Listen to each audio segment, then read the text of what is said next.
Was another one. Those guys were there at the club Sebastian Bach, every single Tuesday night you'd find there. And then it really truly became the world famous Cat House.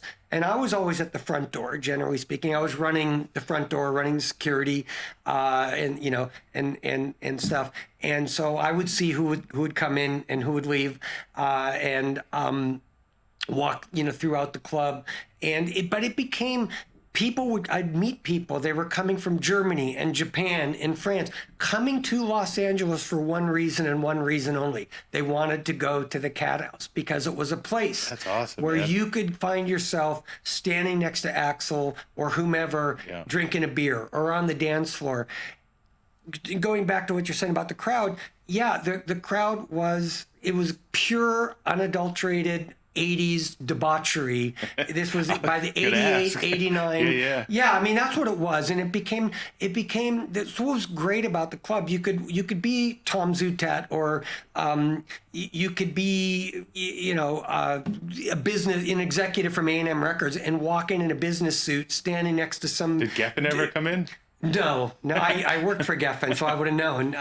But you could come in, and a guy in a suit is hanging out with a guy in t-shirt and ripped jeans, and it was just, by the debauchery, I mean, it was all, not all, but it was heavily populated by strippers and porn stars and rock stars and up-and-coming rock musicians, and, you know, and then after years, like, you know, it was a trip, like, for me, like, I was running one of my own clubs when I branched off, like, Mick Fleetwood comes in and John Bon Jovi comes in, and I'm like, how do these people know about our clubs? And it was just such a trip to be in the middle of that.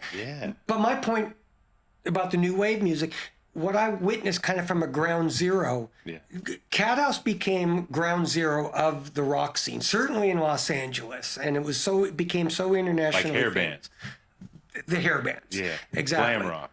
What's that? It was a big glam rock. Yeah, and the Sunset. Because it wasn't heavy metal.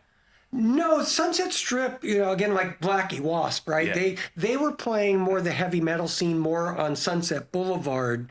The Cat House seemed to be more of a glam metal and a different type of scene. And so there were two different vibes going on there between that. But in any case, like, there was a lot of crossover. We would still go to, like, the Rainbow and hang out there, and that crowd would still make their way to the Cat House.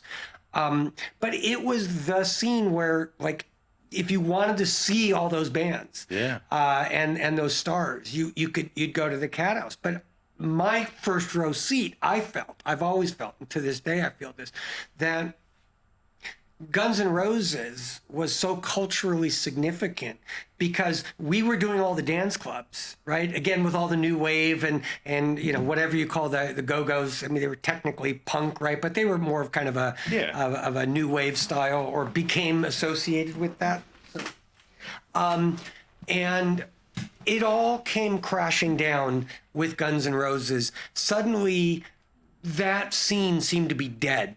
And everything for the next 5 years, from 86 to 91 until Nirvana, became rock and roll, LA-based rock and roll, took over the world. And if you wanted to see it, you wanted to experience it, you were at the Cat House.